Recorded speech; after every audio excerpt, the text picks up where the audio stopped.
Why did Noah curse Canaan and not Ham? That is a really good question. Back there in the book of Genesis, Noah, he built that ark, took 120 years, the Bible tells us, warning people as a preacher of righteousness before a worldwide flood came, and only Noah and his family survived, as well as two of every type of animal. Finally, after the 40 days and 40 nights, it rains and rains and rains. They finally land, it seems, on Mount Ararat. The water begins to rescend and then sends out a dove, sends out a raven. You know that story. It comes back, and then at the very end, he gets out, builds an altar. Everything's going great, offers sacrifices to God in worship, and then he decides, you know what? I'm gonna make a vineyard.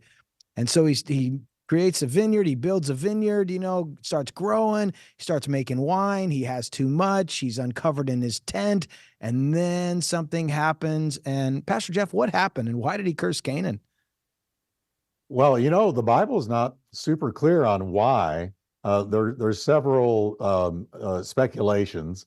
I think a really good one is that that Noah somehow prophetically foresaw Canaan's future. Of course, Canaan came out of Ham.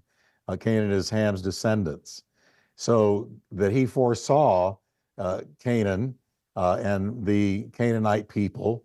And of course, when Moses took the children of Israel into the promised land and conquered the Canaanites, all of the Hittites and Moabites and Amalekites and all the other ites, those were Canaanites.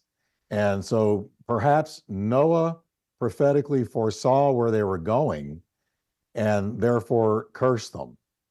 I do know that Ham's transgression, and I do believe it was a genuine transgression, was he uncovered his father's nakedness. That is, the Bible says Noah got drunk, as you know. He got drunk, and the Bible tells us the truth about the saints in it and their failures and their successes. And he did get drunk. He apparently conked out naked, and Ham was the first one to go into the cave where he was. And instead of covering him up and honoring him, he went out, and the Bible says he broadcast his father's sin. And that was very disrespectful. It was dishonoring. It was something he shouldn't have done. And we note that when Shem and Japheth went in, they went in backward. They didn't even look at him. They went in backward with a covering, and they covered him up. And the Bible says when Noah regained his senses, woke up and got his wits about him, he knew what Ham had done. So Ham did transgress. He did do wrong.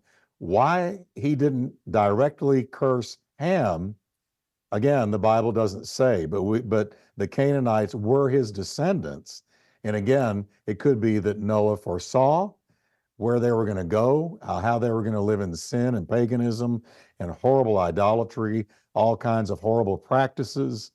And so he therefore prophetically cursed them. So that's one possibility, John.